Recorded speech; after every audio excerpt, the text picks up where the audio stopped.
स्वामी नमो नमः।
सभी पुण्यात्माओं को मेरा नमस्कार।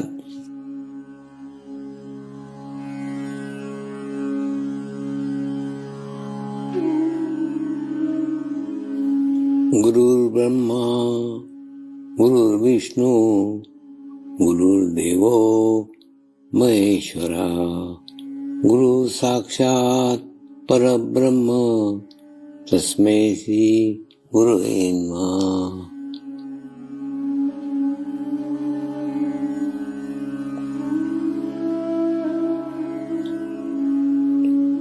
ध्यान की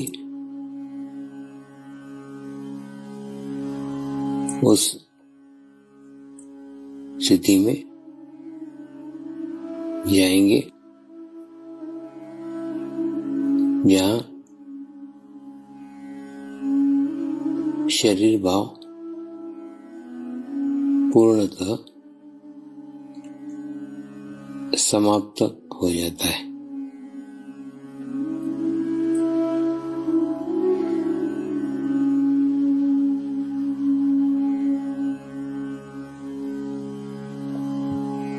अपने पूरे शरीर को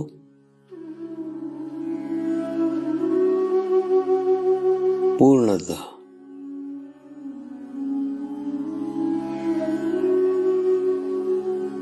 शिथिल छोड़ देंगे, एकदम रिलैक्स हो जाइए।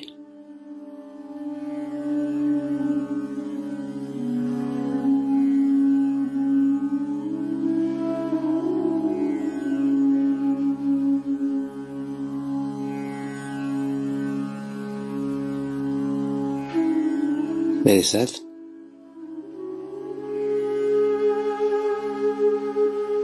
मंत्र का उच्चारण करेंगे।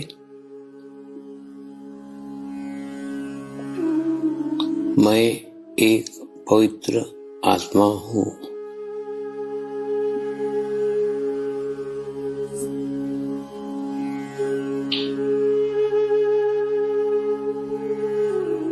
मैं एक शुद्ध आत्मा हूँ।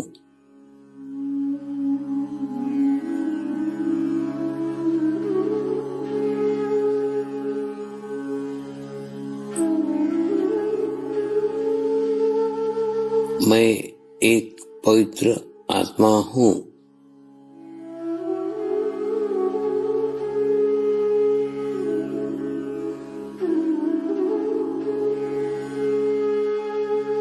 मैं एक शुद्ध आत्मा हूँ।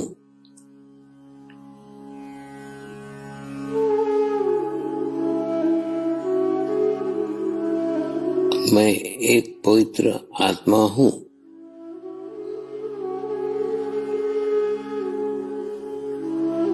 मैं एक शुद्ध आत्मा हूँ।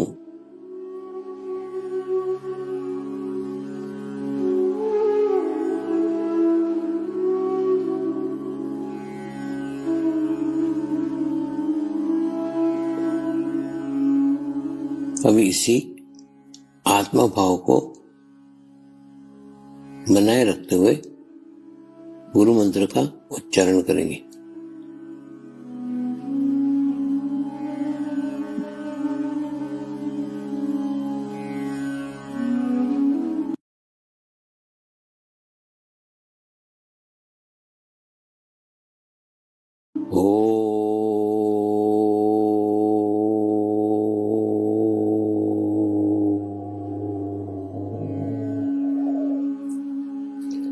श्री शिव कृपानंद स्वामी नमो नमः।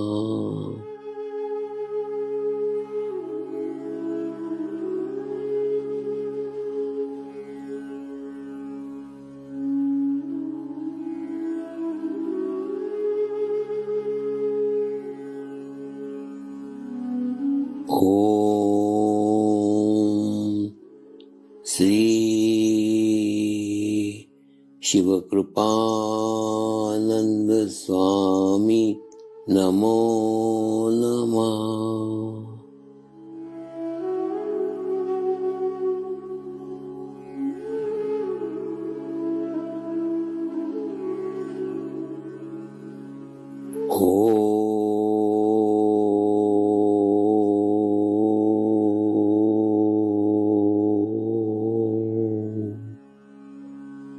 श्री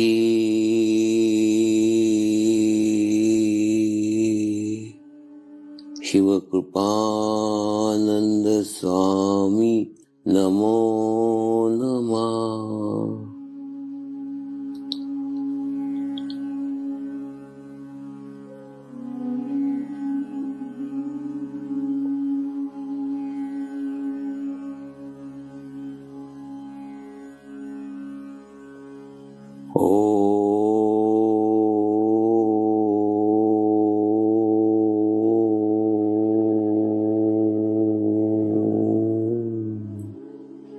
श्री शिव कृपानंद स्वामी नमो नमः।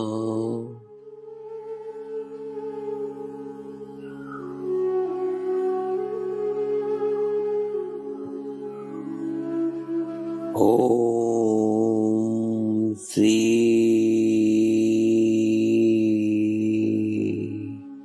शिव कृपानंद स्वामी नमो नमः।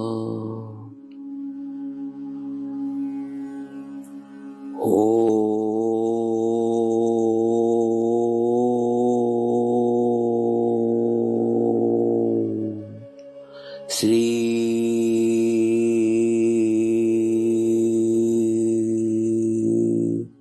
शिव कृपानंद स्वामी नमो नमः।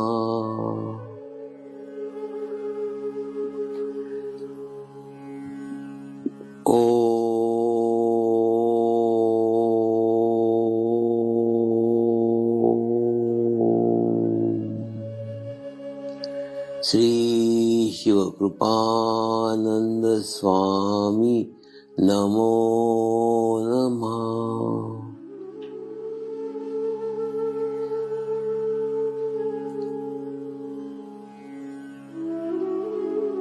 ओम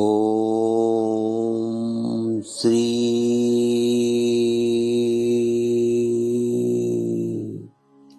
शिव कृपानंद स्वामी नमो नमः।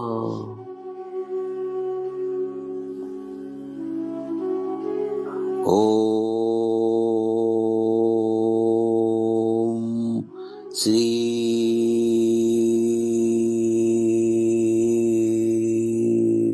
शिव कृपानंद स्वामी नमो नमः।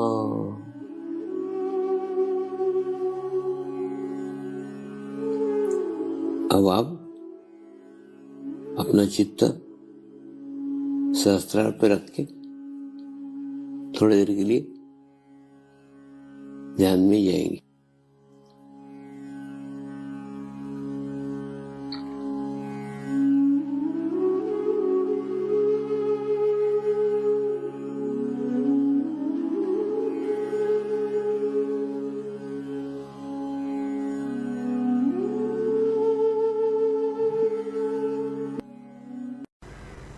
दूसरा विषय है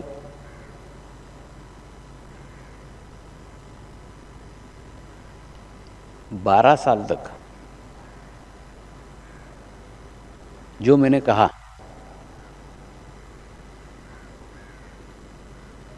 वो केवल डुगडुगी थी। 12 साल तक मैंने कहा आप मेरे ऊपर चित्त रखो। ये इसलिए कहा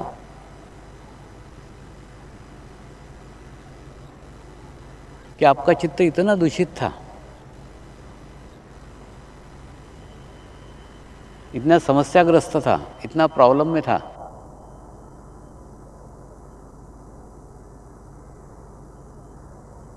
कि वो एकाग्र ही नहीं हो सकता था।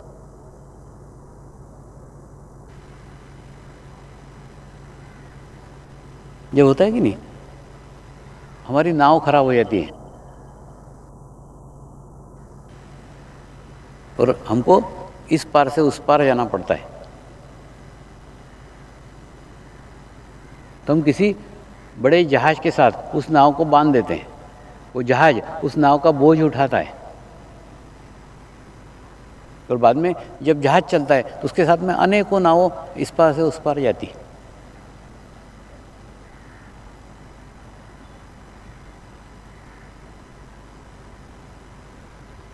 तो आपको भी इस पार से उस पार जाने के लिए मैंने अपने आप को बांध लिया कि आप मेरे ऊपर चित्त रखो, और मैं एक शून्य की स्थिति में, एक अच्छी स्थिति में रहता था, उसका फायदा, उसका उपयोग आपने किया।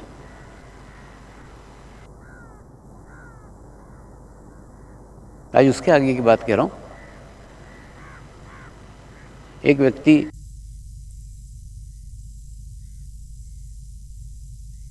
हिमालय की गुफाओं में से आकर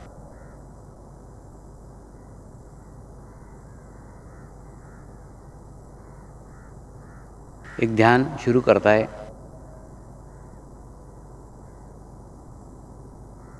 और धीरे धीरे 12 सालों में दुनिया भर में उस ध्यान का प्रचार प्रसार हो जाता है और हजारों लाखों लोग उस व्यक्ति से अनुभूति के माध्यम से जुड़ते हैं।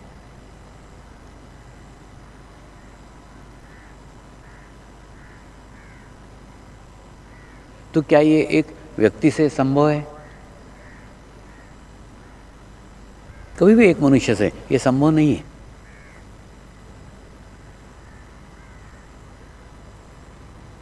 तो इस शरीर के परे जाकर यह कौन सी आत्मा है इसके जीवन काल में हम जीवन जी रहे हैं,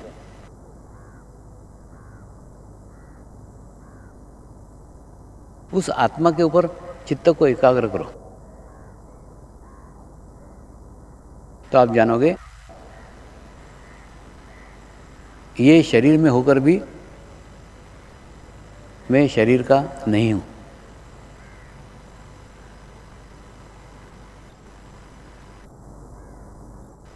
कई बार वह स्थिति दो प्रकार से प्रकट होती है। एक प्रकार तो यह है कि आप कभी भी मेरे साथ रहिए, मुझे लोग अनेकों रूपों में जानेंगे। मेरा खुद का अस्तित्व कुछ नहीं है। जैसे एक पानी रहता है, पानी का खुद का रंग कुछ भी नहीं है। उसमें हरा रंग डालो, हरा रंग का दिखेगा, लाल रंग डालो, लाल रंग का दिखेगा, पीला रंग डालो, पीले रंग का दिखेगा। तो ऐसे अपरिचित स्थानों पे जाता हूँ जहाँ मुझे कोई भी नहीं जानता है, उसके बावजूद भी वो आके अच्छे से मिलते हैं, बात करते हैं, ये करते हैं।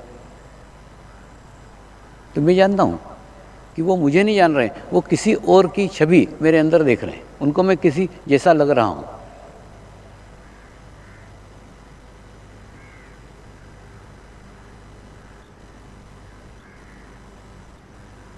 हाल ही में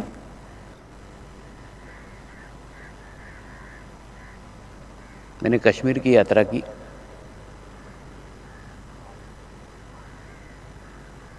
तो कश्मीर में एक गाइड था हमीद भाई, वो एयरपोर्ट पे मुझे लेने आया है श्रीनगर। उसने पूछा, स्वामी जी आप कभी कश्मीर आए हो क्या? मैं बोला नहीं, कभी नहीं। फिर तुरंत उसने उसके गाड़ी में बिठाया, एक सिग्नल तक गाड़ी रुकी। सिग्नल पे देखा तो एक सरदार जी ने अपने कांच का शीशा नीचे उतार करके मुझे अच्छे से आके मिले। वो हमीद ने पूछा, स्वामी जी आप तो बोलते हो कभी नहीं आए, ये सरदार जी कैसे आके मिले? मैं कुछ नहीं, मुस्कुरा दिया। तो ऐसा कश्मीर में जगह जगह हो रहा था। कई जगह आके लोग बड़े प्रेम से मिलते थे, बात करते थे और उसको आश्चर्य होता था। मैं उसको बोलता था, अरे बाबा मैं कह रहा हूँ ना सच, मैं कभी नहीं आया कश्मीर में, लेकिन ये लोग मेरे अंदर किसी और को देख रहे हैं। तो उसके समझ में नहीं आया, ऐसा कैसे हो सकता है? आप आए होंगे, सब जानते हैं आपको, कितने अच्छे से मिलते हैं, कितने प्यार से मिलते हैं आपसे। कोई अपरिचित से ऐसा मिलता है क्या? उसको कितना समझाया, उसके समझ में नहीं आ रहा था। कुछ दिनों के बाद में उसका भाई आया, एक चचेरा भाई, और वो आके मेरे से 2 घंटे तक बातें करता रहा, बाद में चला गया। तो उसने अपने भाई को जाके पूछा, वो स्वामी जी तो जान पहचान नहीं थी तेरी, तू 2 घंटे जाके उनसे क्या बातें कर रहा था, तू क्यों बैठा था उनके पास में? तो वो चचेरे भाई ने उत्तर दिया, वो मुझे मेरे पिताजी से लगे, मेरे को लगा मेरे पिताजी के साथ बैठा हूँ, ऐसा मुझे अनुभव हुआ। कहने का मतलब, जब आपका अस्तित्व शून्य हो जाता है, अस्तित्व ही नहीं है आपका खुद का, कोई आइडेंटिटी नहीं है, तो आपके अंदर किसी को भी कोई प्रतिबिंबित कर सकता है। उसके चित्त के अंदर उसके पिताजी थे, तो उसने मेरे अंदर उनको प्रतिबिंबित कर लिया, उनका अनुभव कर लिया।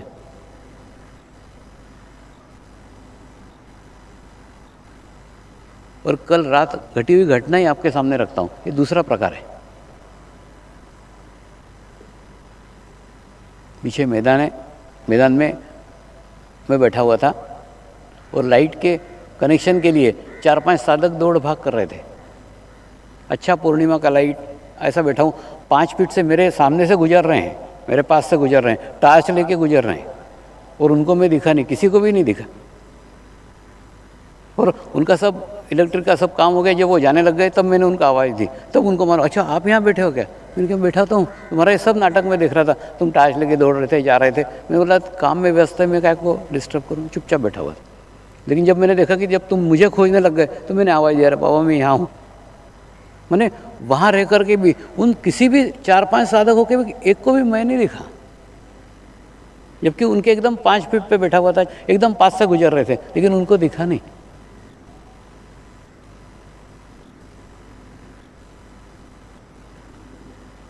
तो वास्तव में कोई अस्तित्व ही नहीं है, शुद्ध स्वरूप।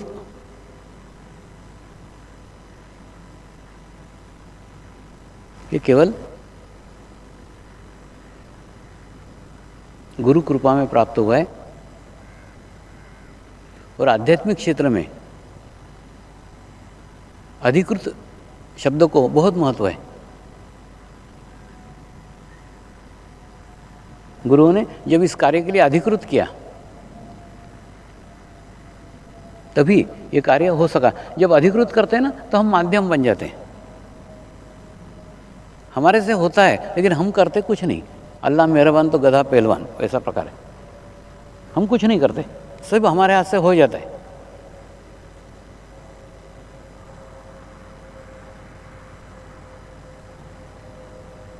अब प्रश्न आता है,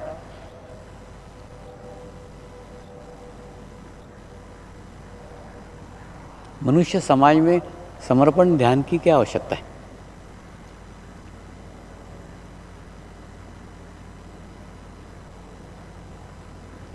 तो जो मैं कहना चाहता हूँ वो एक कहानी के माध्यम से कहता हूँ, तो आपको एकदम स्पष्ट हो जाएगा।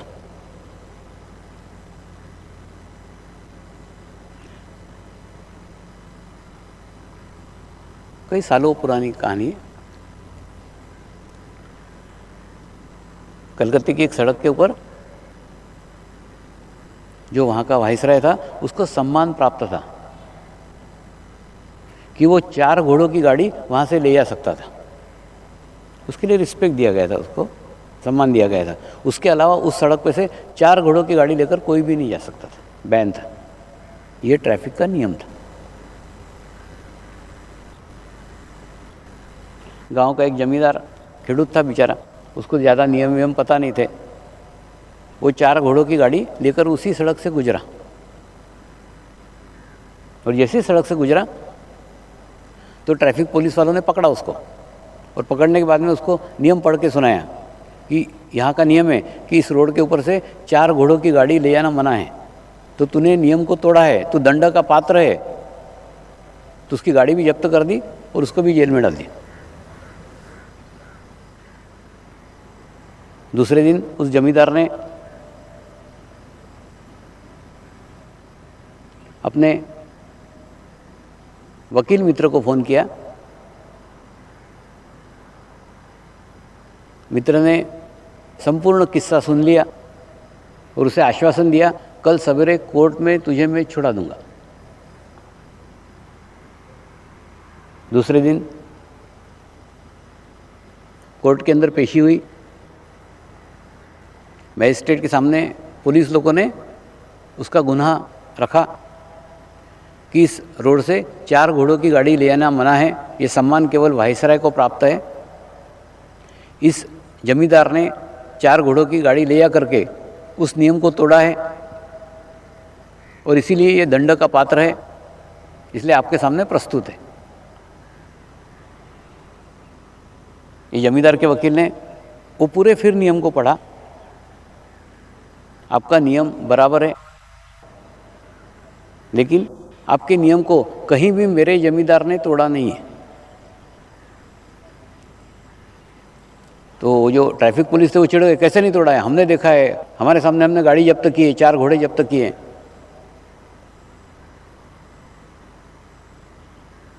तो उस वकील ने आज्ञा मांगी कि घोड़ा गाड़ी और घोड़े कोर्ट में प्रस्तुत किए हैं। तो जब घोड़ा गाड़ी और घोड़े जब कोर्ट के अंदर प्रस्तुत हुए, मजिस्ट्रेट के सामने रखे गए, तो जमींदार के वकील ने कहा मजिस्ट्रेट से, न्यायाधीश महोदय, आप थोड़ा नीचे झुककर गौर से देखिए, ये 4 घोड़े नहीं, 2 घोड़े और 2 घोड़ियाँ हैं, तो कहाँ नियम तोड़ा है। तो मजिस्ट्रेट ने झुककर देखा, सचमुच 2 घोड़ियाँ थी और 2 घोड़े थे, और नियम था 4 घोड़ों की गाड़ी ले आना मना है। तो मजिस्ट्रेट ने उसको मुक्त कर दिया कि नहीं, इसने नियम नहीं तोड़ा है। और उसके बाद में उस नियम में तब्दीली की कि इस रोड पे से घोड़े या घोड़ियों की गाड़ी ले आना मना है। इस घटना के माध्यम से मैं आपको एक संदेश देना चाहता हूँ कि दुनिया का कोई भी कानून मनुष्य को सुधार नहीं सकता है। दुनिया का कोई भी कानून मनुष्य को सुधारने के लिए अपर्याप्त है, पर्याप्त नहीं है। इसलिए पर्याप्त नहीं है कि कानून मनुष्य बनाता है, कानून का उल्लंघन भी मनुष्य ही करता है और उसमें से रास्ता भी मनुष्य ही निकालता है। जब सभी काम मनुष्य कर रहा है तो मनुष्य के बनाए हुए कानून से मनुष्य को कैसे सुधारा जा सकता है? संभव ही नहीं है। सभी में से कुछ ना कुछ लूपहोल्स, कुछ ना कुछ त्रुटियां निकाल करके उस कानून का फायदा लोग लेते ही हैं।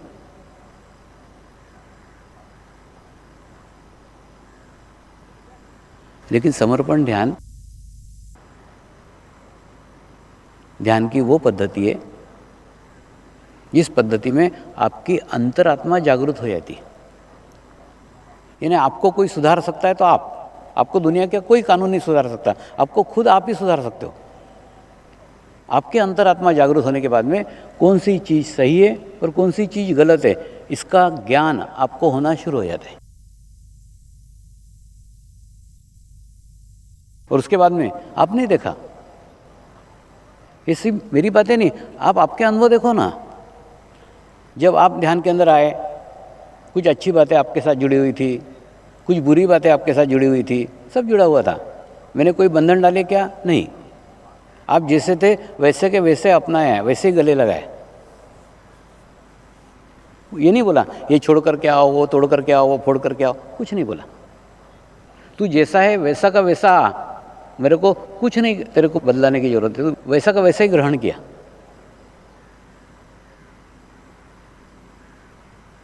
और ग्रहण करने के बाद में सिर्फ एक ही बात बताई, ध्यान करो, ध्यान करो, ध्यान करो। क्योंकि मुझे मालूम था ना, ध्यान करने के बाद में आपके अंदर की परमात्मा जागृत होंगे, जगेंगे, और जगेंगे तो आपको ही ज्ञान हो जाएगा कौन सी चीज़ें अच्छी है और कौन सी चीज़ें बुरी है। यही तो धर्म है। सभी धर्मों का एक ही सार है, अच्छी चीज़ें करो और बुरी चीज़ें छोड़ दो। तो आपने देखा आपके पास जो अच्छी चीज़ें थी वो आज भी आपके पास में है, जो बुरी चीज़ें थी लेकिन आप अच्छी समझ रहे थे वो छूट गई। अगर वो अच्छी होती तो रहती। तो क्या अच्छा था क्या बुरा था, इसका ज्ञान, इसका उपदेश मैंने कभी नहीं किया। जो आपके पास में अच्छा था वो रह गया, जो बुरा था वो छूट गया।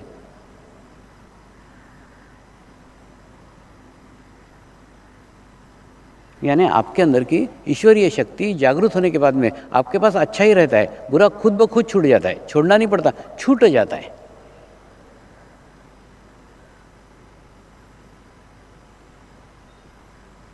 दूसरा, अभी हाल ही में गुजरात में आश्रम के अंदर अंतर्राष्ट्रीय सेमिनार हुआ। मैं अलग अलग देशों में जाता हूँ, अलग अलग साधकों से मिलता हूँ, तो मेरे सब साधकों से संबंध है, लेकिन सब साधकों के आपस में संबंध नहीं है। एक दूसरे को नहीं जानते, एक दूसरे को नहीं पहचानते। इसलिए हर साल एक अंतर्राष्ट्रीय सम्मेलन होता है। उस शिविर के अंदर सभी देशों के लोग आते हैं। आने के बाद में फिर आपके देश में क्या है, मेरे देश में क्या है, बातचीत करते हैं, एक दूसरे से मिलते हैं, एक दूसरे से पहचान होती है, ईमेल होती है, फैक्स होते हैं, उनके एक दूसरे से संपर्क बढ़ते हैं।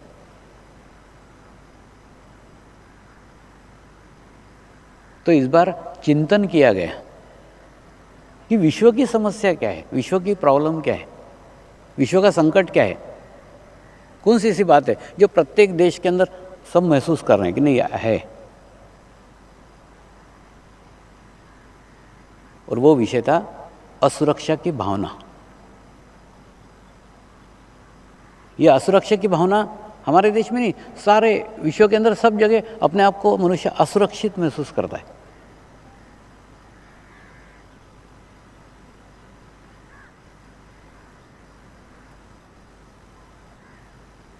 कब क्या घटना हो जाए, कब क्या हो जाए, कोई भरोसा नहीं। सब ऐसे डरे हुए, घबराए हुए, सब ऐसे थे।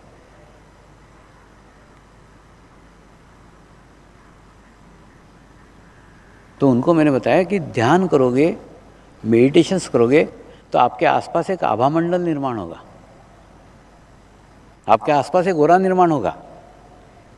उस आभा मंडल को लेके आप दुनिया में सब जगह जर्नी करोगे, सब जगह प्रवास करोगे। वो आपके साथ रहेगा, वो आपको सुरक्षा देगा। तो ध्यान करने से लाखों साधकों की सुरक्षा कवच आपको प्राप्त होता है। तो एक लकड़ी को तोड़ना आसान है, लेकिन 100 लकड़ियों का अगर गट्ठा है तो उस गट्ठे को तोड़ा नहीं जा सकता। तो ठीक उसी प्रकार से जब आप एक हैं, आपके साथ कोई घटना हो सकती है, लेकिन जब आप लाखों की संख्या में हैं, आपके साथ लाखों लोग जुड़े हुए हैं, आप लाखों लोगों के साथ जुड़े हुए हैं, तो कोई भी दुर्घटना आपके जीवन में कभी नहीं घटित हो सकती। आप कहीं भी जाओ, किन्हीं भी लोगों में रहो, किसी भी स्थानों पर जाओ, कुछ नहीं हो सकता।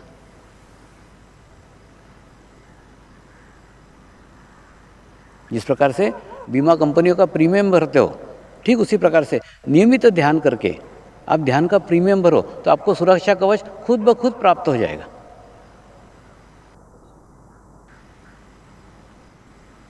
एक आध्यात्मिक संस्था के हॉस्पिटल में डॉक्टर लोगों का शिविर लिया।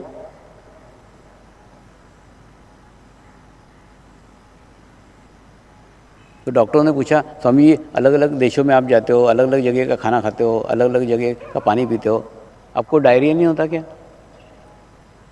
आपको डिसेंट्री नहीं होती क्या? तो मैंने उनको उत्तर दिया, डिसेंट्री डायरिया तो आप बहुत दूर की बात कर रहे हो, मैं जिस कार से जाता हूँ उस कार का एक्सीडेंट में नहीं होता। तो डॉक्टर को बहुत आश्चर्य लगा। फिर उनके मठाधीश को उन्होंने पूछा, तो मठाधीश ने बताया जो आदमी ध्यान करता है, जो आदमी मेडिटेशंस करता है, उसके आसपास एक आभामंडल निर्माण होता है। उस आभामंडल में कोई भी दुर्घटना घटित नहीं हो सकती।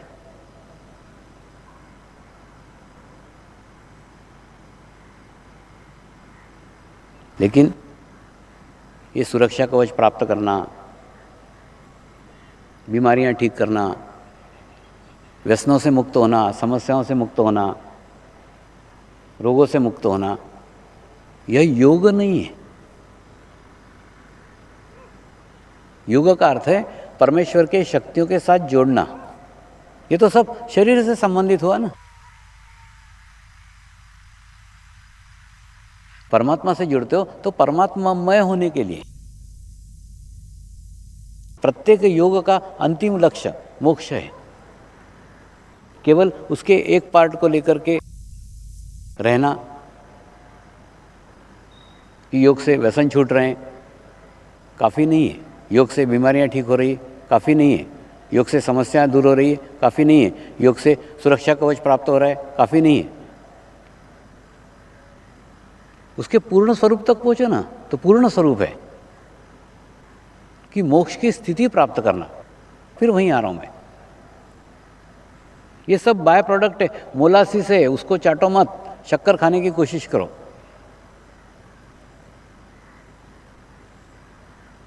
तो समर्पण ध्यान हिमालय के ऋषि मुनियों ने मोक्ष प्राप्ति के लिए साधन के रूप में अपनाया हुआ है। तो मोक्ष की स्थिति आपको आपके जीवन काल में प्राप्त करने की है। और उसी उद्देश्य से महाध्यान का आज का कार्यक्रम हमने आयोजित किया है। तो आज हम ध्यान करेंगे, मेडिटेशंस करेंगे। मेडिटेशन के बाद प्रार्थना करेंगे, प्रेयर करेंगे, धन्यवाद देंगे परमेश्वर को कि हमने हमारे जीवन में सब कुछ प्राप्त कर लिया। पूर्ण समाधानी है। अब केवल मोक्ष की स्थिति प्रदान करें।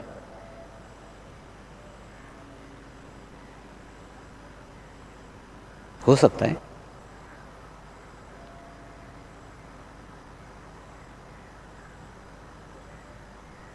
कुछ लोग पूर्ण समाधानी नहीं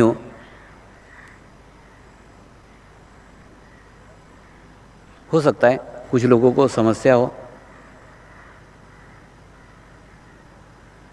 कुछ लोगों को प्रॉब्लम हो।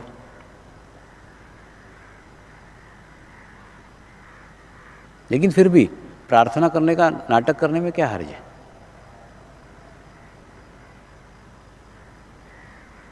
प्रार्थना करो, एक बार करो, 2 बार करो, 3 बार करो। और ये महाध्यान के कार्यक्रम सब जगह अटेंड करो और ऐसी झूठी झूठी प्रार्थना करो।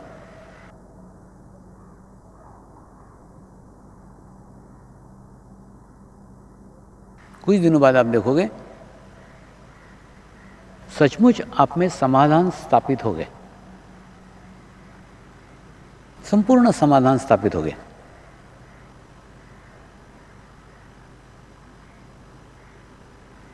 क्योंकि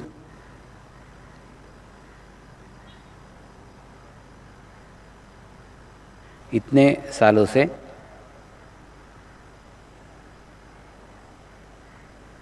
ध्यान करके, साधना करके,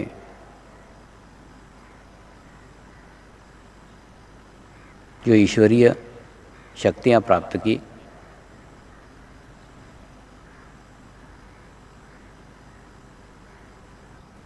उन शक्तियों का उपयोग हमने हमारे नाशवान शरीर की नाशवान समस्याओं को दूर करने में खर्च की।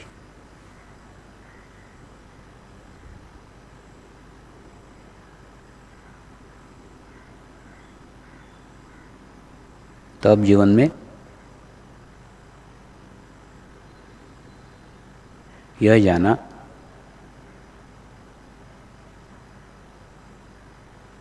कि समस्याओं का कोई अंत नहीं है, प्रॉब्लम का कोई अंत नहीं है। एक समाप्त होने पर दूसरी खड़ी हो जाती है, दूसरी समाप्त होने पे तीसरी खड़ी हो जाती है।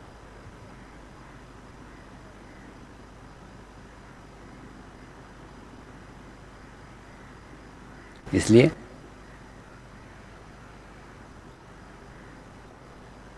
आप अपने आप के गुरु बनो,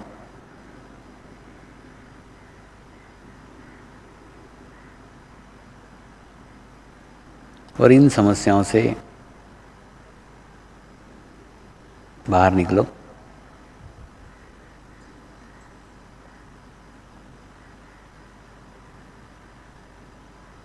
समर्पण ध्यान परिवार के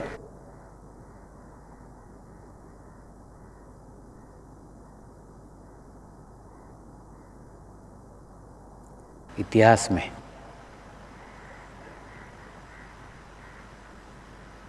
आज का क्षण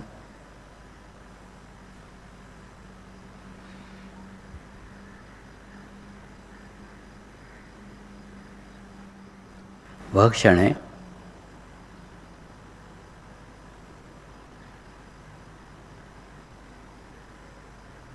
जब हमने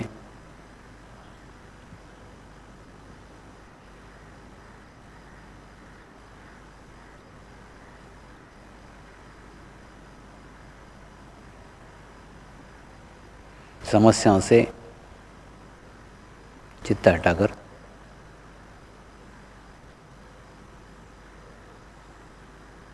मोक्ष की स्थिति की ओर प्रयाण किया है।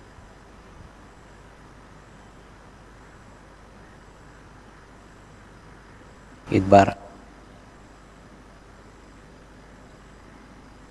वह आध्यात्मिक स्थिति आपको प्राप्त हो जाए, एक बार आपके भीतर की स्थिति सुधर जाए,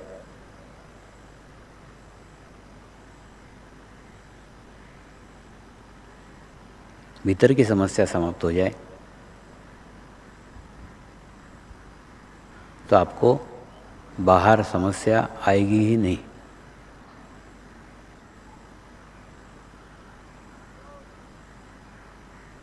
और फिर आपको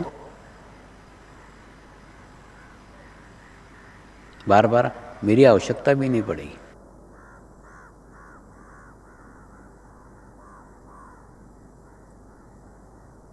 आप स्वयं अपने पैर पे खड़े हो जाओगे, आपको किसी की आवश्यकता नहीं रहेगी, आप ही सक्षम हो जाओगे।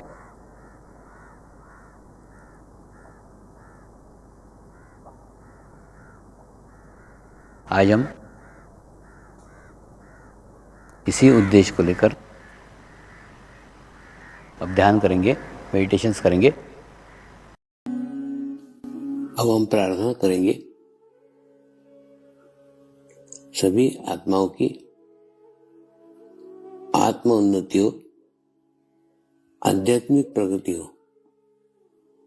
यही हमारी प्रभु से प्रार्थना है। नमस्कार। जय आत्मेश्वर।